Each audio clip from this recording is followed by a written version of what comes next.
All right. Thank you again, Tiffany, for taking the time out of your Friday to join us in this HSS informational interview. I truly appreciate just the time and the willingness to just share your own career path. And I find that to be so beneficial for students who might be pursuing similar careers or just trying to learn what's out there. Mhm. And so my first question for you, Tiffany, is what has your career path looked like thus far? Okay. So for my career path, I am a psychology major, specifically a Bachelor of Science psychology major from LSU. And so my initial career path was to go into counseling, which I did for a period of time. So for psychology, if you're going into counseling, you have to go to grad school. So I did go to grad school for a period of time at LSU. And I experienced a challenge or a setback because I didn't have the support that I expected for the practicum portion of that. And so I was faced with having to make a decision to leave my job, to finish up school, or to stay where I was at and maybe kind of reimagine, rethink, what I wanted to do moving forward. And so that's what I did. I chose to withdraw from the program and just kind of focus in on work and even my personal life at that time. And so I would say a nice way to sum it up is my career has been evolving and unexpected, but it's been very rewarding. So again, to kind of start from having this initial goal of going into psychology, going into counseling, and now finding myself being in state government, in insurance specifically. So while after I graduated LSU with a degree in psychology, I knew it was still going to take me some time to kind of go through grad school. And so I applied for a civil service job. I didn't know what the civil service was at that time. I just knew that they were looking for employees. And so I applied. I just went to kind of a career fair for civil service employment, and I found myself in unemployment insurance. I started off in unemployment insurance, moved over to workers' compensation, and now I work in the Office of Risk Management for LSU. So hopefully that's a nice snapshot. No, absolutely. And thinking about what you said, you started as a psychology major, your career has been evolving, which is the case for all of us. Mhm. Um, how do you think that your HSS degree helped prepare you for the workforce? What kind of skills or things did you gain through your curriculum that you felt like really made an impact in your career? Okay. So for my degree, I really enjoyed literature.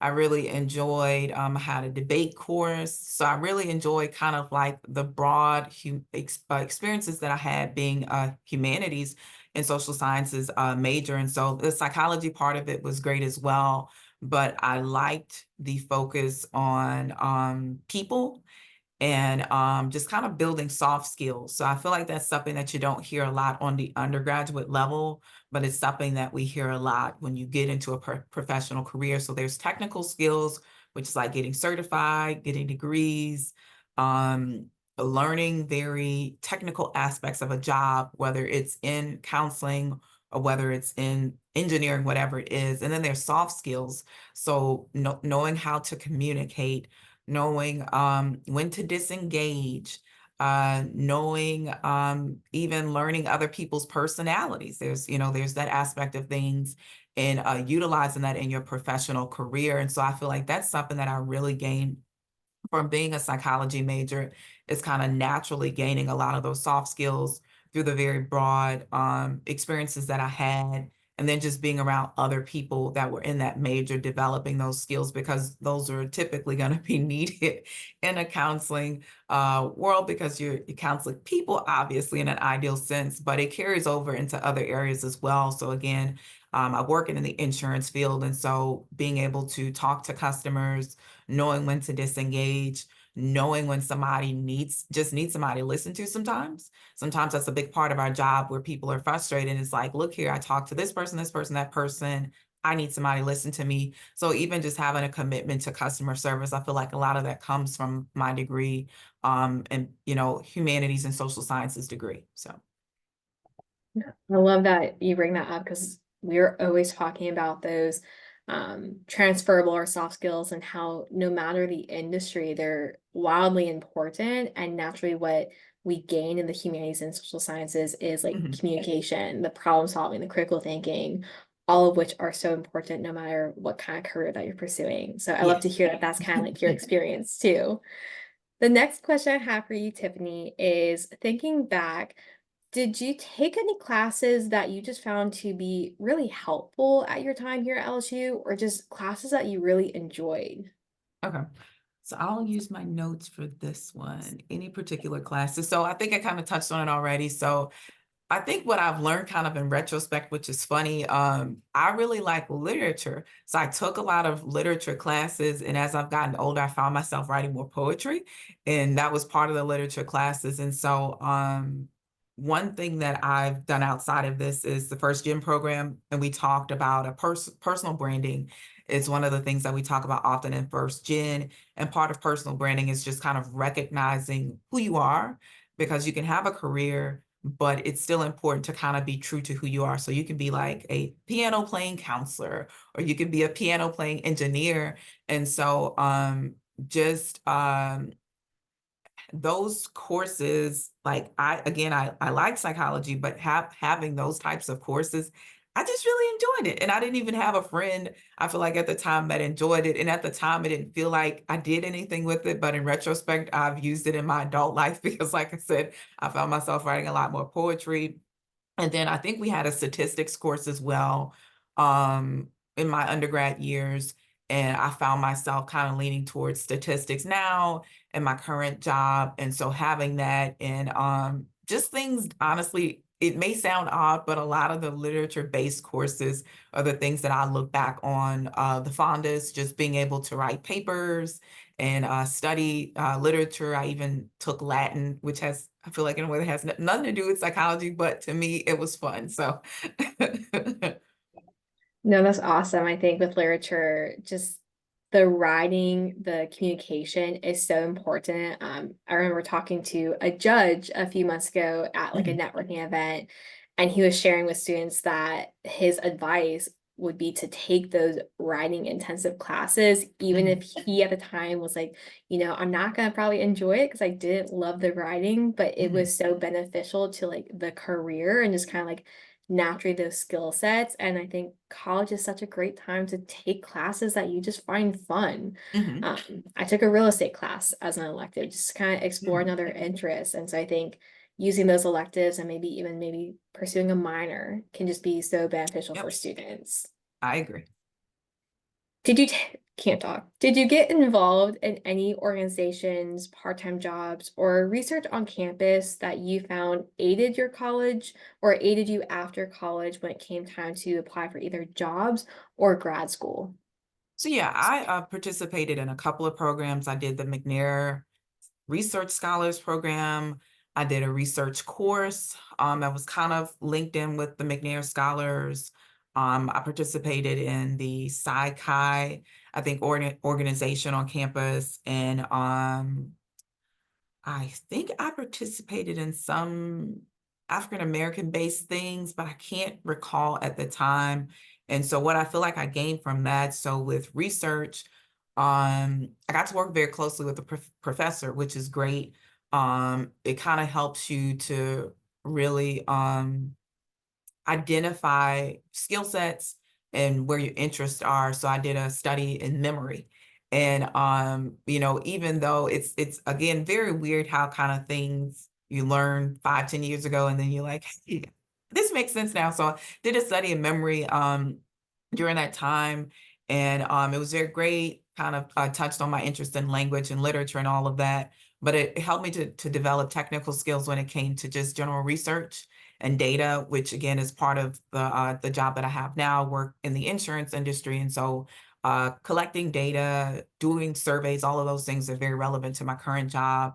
And what else did I say? So being a part of the McNair Scholars Program as well. So that gave me the opportunity to take my research and present it outside of LSU. So we had the opportunity to travel. I had the opportunity to meet other students outside of the psychology program. So I felt like that was a very good opportunity for me. And the way that I came about it was another friend at the time who was in psychology.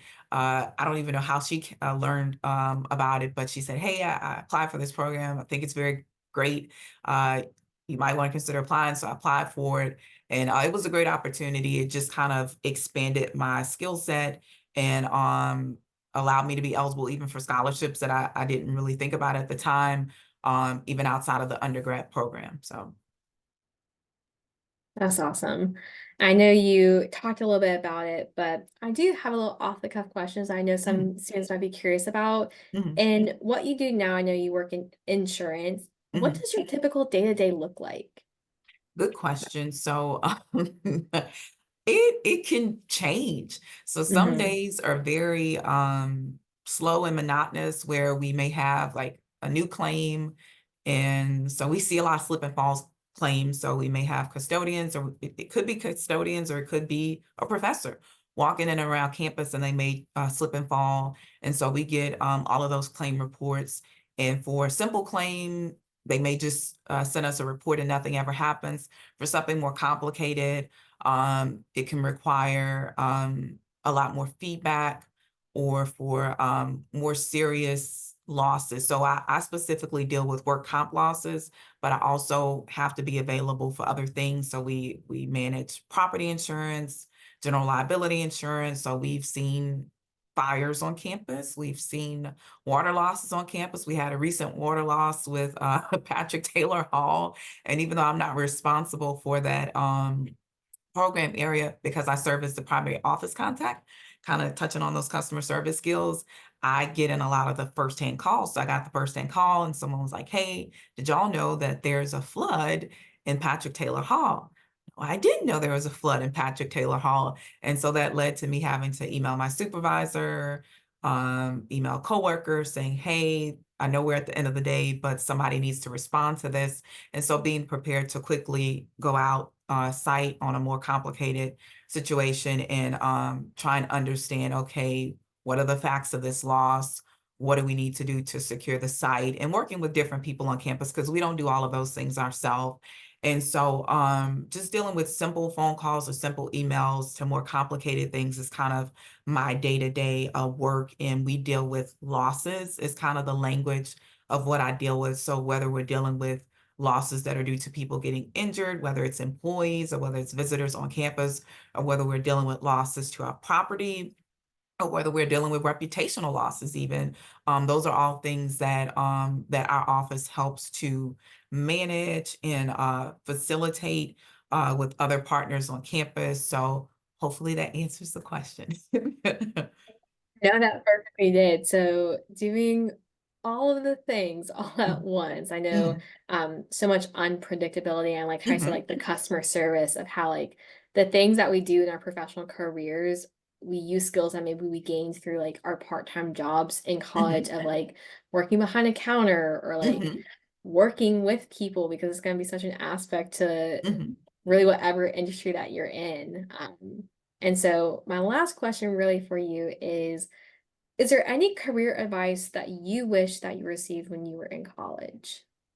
I feel like that's a loaded question. So a few things that come to mind. I wish that I had been a bit more thoughtful about gaining a mentor. So like I said, I did some psychology research, and I feel like in a way that professor served as a mentor for me. And so I kind of gained that mentor haphazardly, but I wish that I would have kind of been encouraged to seek out a little bit more partnership, because everyone can develop peer relationships, and peer relationships are great. You can relate to each other. You can kind of bounce things off of each other and say, "Hey, am I crazy, or do you feel overwhelmed?" But having someone that is, even if they're not in your targeted area or field, but that can share some experience with you to help support you, to help just encourage you. I think it's very important. And I wish that I kind of maybe gotten a little bit more support, or, kind of direction to kind of seek out some of those opportunities. And then just being a bit more thoughtful long term, because again, in my situation, I started off in psychology. I was like, I'm going into counseling, and that is the end all be all. And, sometimes life happens where we may have to adjust. or our values may change. Sometimes our values even change, and that may impact some of our decision making when going into a particular career path. And so I think just getting the advice that it's okay to have more than one plan. I think it's something that would have been very beneficial to me as a student, and then also just for other people, because I feel like I didn't struggle with that as much because I got through college pretty easily, but it was kind of after college navigating graduate school, balancing careers and things like that, and just being kind of very focused in on that one area and not being as thoughtful about, okay, well, if I don't do this, well, what are some other options? What is option 2, 3, 4, that I can see myself enjoying? Because I've kind of found that in a roundabout way. But, 5 years ago, I think it would have been harder for me to kind of say I'm okay with not being in counseling. And I feel like I'm more comfortable saying that now because I've found different areas in my current job where I can still kind of enjoy some of those elements of counseling and a lot of those skills that I gained in my undergraduate degree, but still being okay with evolving and having a career path that wasn't necessarily what I expected. And trying to think of anything else. Oh, also just balancing. So I feel like that's common knowledge that it's important to balance your work and your career, but I feel like it's something that we don't hear enough maybe as undergrad students. So whether you're working part-time, full-time, or whether you're just planning for your long term, making sure that you are comfortable and that you understand how to balance work life. Because once you kind of get into the career world, it becomes a lot more difficult. When you're a student and you don't have as much responsibility, I feel like it's a little bit easier to think about it. And once you get in the workforce, you have your student loans, even you have your own apartment, your house, a kid, whatever it is, the work-life balance becomes a bit more challenging. And it's not to say that you can't do it, but it's almost like you're being more reactive than proactive. And it's always good if you can to be a bit more proactive in thinking about how to balance things and what your vision and your values are, and where you see yourself both professionally and personally, and how, do I need to sacrifice this or do I need to sacrifice that? Can I do this and can I do that?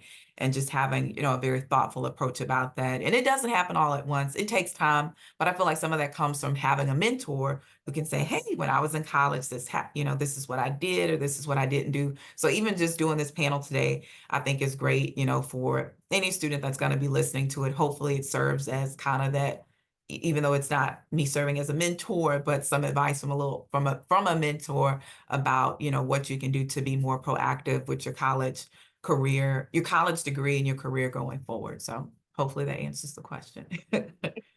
No, that's great. And I love how you brought up how, like, in life, things change, whether it be values or just circumstances. And so I know something that we are constantly talking about in the career center are like those options of, Mhm, I kind of use the example of like, if that one domino falls, how do we mhm, prevent like the other one having that cascading effect? Because I know like life can be hard. There's situations out of our control, and there might be things that require changes that we don't mhm, either expect or want at the time. So I really think just finding the like career like action plan and figuring out what are just things that I enjoy doing, like what are my skills and mhm, how I never would have thought at 22 years old I'd be a career coach at mhm. LSU was never on my radar. Uh-huh. Um, but just through like the just values that I had and the skills, like your career is always going to be evolving no Mhm, matter whether you're a year out of college or even 15 years out of college, you're going to be learning new things and your values might be changing just on your mhm, own personal life and your work-life balance. And so I really think that's great advice. And just thank you again so much for serving not only as a mentor in our first gen program, mhm, but also just taking the time today to just share your experience and your advice. I think it's so impactful for students to hear from a actual professional and person who likely has been in their shoes before, that there is light at the end of the tunnel mhm. and that what they are learning and doing now will have an impact. So thank you again so much, Tiffany. You're welcome.